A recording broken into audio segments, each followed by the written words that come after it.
আজকে আমরা এমন একটা বিষয় নিয়ে কথা বলবো যা আমাদের অনেকেরই সন্তানের ভবিষ্যৎকে নীরবে প্রভাবিত করছে। হয়তো আমরা নিজেরাও সেটা জানি না। কখনো কি ভেবে দেখেছেন আপনার সন্তানও কি আপনার মতোই মধ্যবিত্ত থেকে যাবে? এই প্রশ্নটা কিন্তু বেশ গুরুত্বপূর্ণ, কারণ এর উত্তরটা লুকিয়ে আছে আমাদের প্রতিদিনের ছোট ছোট অভ্যাস আর সিদ্ধান্তের মধ্যেই। তো চলুন এই পুরো ব্যাপারটাকে আমরা কয়েকটা ধাপে বোঝার চেষ্টা করি। প্রথমে দেখব এই অদৃশ্য চক্রটা আসলে কি, এরপর জানব আমাদের মানসিক বাধাগুলো কি কি, তারপর কিছু কমন আর্থিক ভুল নিয়ে কথা বলবো, সম্পদ তৈরির একটা গোপন রহস্য জানব, এবং সবশেষে আপনার জন্য একটা সলিড অ্যাকশন প্ল্যান থাকবে। তাহলে চলুন প্রথমেই সমস্যাটা একটু চিনে নিই। বাংলাদেশে মধ্যবিত্তের এই যে অদৃশ্য চক্র বা ফাঁদের কথা আমরা বলছি, এটা দেখতে আসলে কেমন?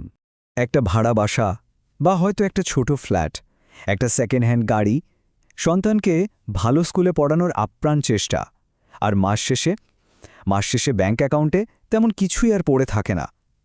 এই ছবিটা কি খুব চেনা চেনা লাগছে? এটাই কিন্তু বাংলাদেশের লক্ষ লক্ষ মধ্যবিত্ত পরিবারের বাস্তব চিত্র। আর আপনি কিন্তু একা নন। বাংলাদেশ পরিসংখ্যান ব্যুরোর মতে দেশের প্রায় ৫ কোটিরও বেশি মানুষ এখন এই মধ্যবিত্ত শ্রেণীর অন্তর্ভুক্ত। মানে ব্যাপারটা বেশ বড়, এবং অনেকেই এই একই চক্রের মধ্যে আটকে আছেন। কিন্তু প্রশ্নটা হলো, এই চক্রটা ভাঙে না কেন? কেন এক জেনারেশন থেকে আরেক জেনারেশনে এটা চলতেই থাকে? এর পেছনের মূল কারণগুলো কিন্তু আমাদের মানসিকতা বা মাইন্ডসেটের মধ্যেই লুকিয়ে আছে। চলুন সেগুলো একটু দেখি। সবচেয়ে বড় বাধাগুলোর একটা হলো আমাদের পরিবারের টাকা নিয়ে কোনো কথাই হয় না। হার্ভার্ড ইউনিভার্সিটির একটা রিসার্চে একদম পরিষ্কারভাবে বলা হয়েছে যে বাচ্চারা ছোটবেলা থেকে ফ্যামিলিতে টাকা পয়সা নিয়ে খোলামেলা আলোচনা শোনে, তারা বড় হয়ে অনেক বেশি ফিন্যান্সিয়ালি স্টেবল হয়। কিন্তু আমাদের দেশে টাকার টপিকটা যেন একটা ট্যাবু, একটা গোপন ব্যাপার, আর সমস্যাটা শুরু হয় ঠিক এখান থেকেই। আরেকটা বড় মানসিক বাধা হলো আমাদের সেই পুরনো বিশ্বাস, শুধু ভালো করে পড়াশোনা কর, লাইফ সেট হয়ে যাবে।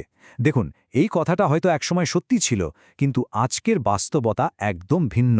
প্রতি বছর প্রায় ২২ লাখ ছেলেমেয়ে চাকরির বাজারে ঢুকছে, কিন্তু ফর্মাল চাকরি পাচ্ছে মাত্র ৭ থেকে ৮ লাখ।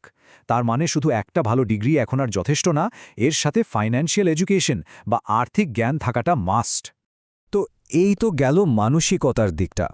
এবার চলুন আমাদের কিছু কমন ফিন্যান্সিয়াল ভুলের দিকে তাকাই। মানে আমাদের প্রতিদিনের এমন কিছু অভ্যাস যা নিজেদের অজান্তেই আমাদের ভবিষ্যৎ নষ্ট করে দিচ্ছে। রিচ ড্যাড পুয়ার ড্যাড বইটার মূল আইডিয়াটাই এখানে চলে আসে। মধ্যবিত্ত পরিবারে বাচ্চাদের শেখানো হয় কিভাবে টাকা আয় করে খরচ করতে হয়, অন্যদিকে ধনী পরিবারে শেখানো হয় কিভাবে টাকা দিয়ে সম্পদ বা অ্যাসেট তৈরি করতে হয়।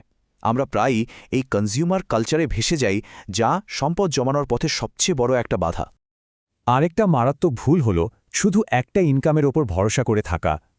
বেশিরভাগ মধ্যবিত্ত পরিবার কিন্তু চলে শুধু একজনের আয়ের ওপর, যেটা সাংঘাতিক রিস্কি।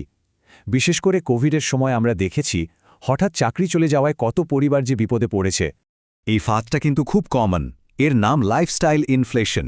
ব্যাপারটা কি? ধরুন আপনার বেতন বাড়ল, সাথে সাথেই হয়তো একটা নতুন দামি ফোন কেনা হলো, বা দামি রেস্টুরেন্টে খাওয়া দাওয়া বেড়ে গেল। মানে আয় যে হারে বাড়ে, আমাদের লাইফস্টাইলের খরচও ঠিক সেভাবেই বেড়ে যায়। ফলে মাস শেষে সেভিংস বা ইনভেস্টমেন্ট কিন্তু সেই আগের মতোই থেকে যায়।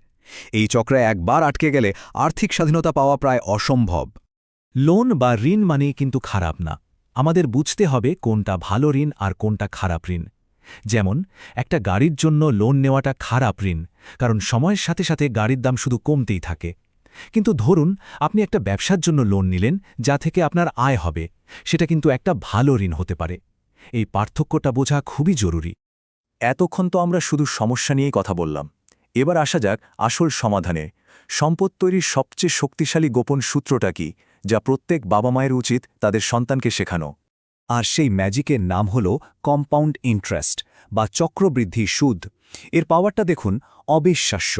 ভাবুন তো, কেউ যদি মাত্র ২২ বছর বয়স থেকে প্রতি মাসে মাত্র ৫,০০০ টাকা ইনভেস্ট করা শুরু করে, আর বছরে যদি গড়ে ১২% রিটার্নও পায়, তাহলে ৪৫ বছর বয়সে গিয়ে তার ইনভেস্টমেন্টের ভ্যালু ১ কোটি টাকা ছাড়িয়ে যাবে।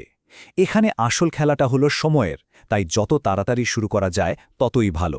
তার মানে আমাদের পুরো চিন্তার ধরনটাই বদলাতে হবে। পুরনো রাস্তাটা ছিল পড়াশোনা করো, চাকরি নাও, আয় করো আর খরচ করো, ব্যাস শেষ। কিন্তু নতুন এবং কার্যকরী রাস্তাটা হলো পড়াশোনা করো, স্কিল বাড়াও, আয় করো, এবং সেই আয়ের একটা অংশ অবশ্যই ইনভেস্ট করো।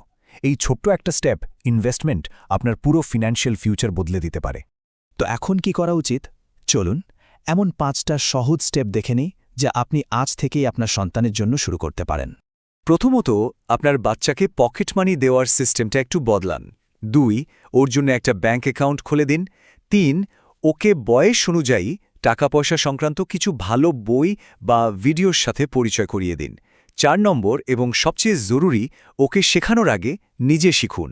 আর 5 নম্বর, টাকাকে একটা স্বাভাবিক আলোচনার বিষয় বানান, কোনো গোপন ব্যাপার নয়।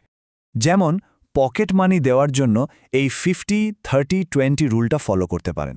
ওকে, যা পকেট মানি দেবেন তার 50% ও নিজের ইচ্ছামতো খরচ করবে, 30% জমাবে আর বাকি 20% দিয়ে অন্যকে সাহায্য করবে বা গিফট কিনবে। খুবই সিম্পল কিন্তু পাওয়ারফুল একটা অভ্যাস তৈরি হবে। মনে রাখবেন, এই ছোট ছোট অভ্যাসগুলোই কিন্তু একটা বড় ভবিষ্যৎ তৈরি করে। শেষ কথা হলো, এক জেনারেশন থেকে আরেক জেনারেশনের সাফল্য কিন্তু কোনো দুর্ঘটনা না।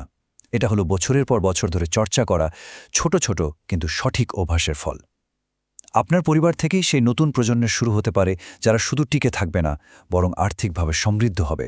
যদি আজকের আলোচনাটা আপনার ভালো লেগে থাকে বা কাজের মনে হয়, তাহলে অবশ্যই একটা লাইক দিন। আর আপনার পরিচিত কোনো বাবা মায়ের উপকারে আসতে পারে মনে হলে তার সাথে এখনই শেয়ার করুন। এই ধরনের আরও আলোচনার জন্য চ্যানেলটি সাবস্ক্রাইব করে রাখতে পারেন। সবশেষে আপনার জন্য একটা প্রশ্ন। এই পুরো আলোচনাটা শোনার পর আপনি প্রথম কোন আর্থিক বিষয়টি নিয়ে আপনার সন্তানের সাথে কথা বলার প্ল্যান করছেন? কমেন্টে আমাদের জানান। আপনার একটা ছোট্ট কমেন্ট হয়তো অন্য কোনো বাবা মাকেও দারুণভাবে অনুপ্রাণিত করবে।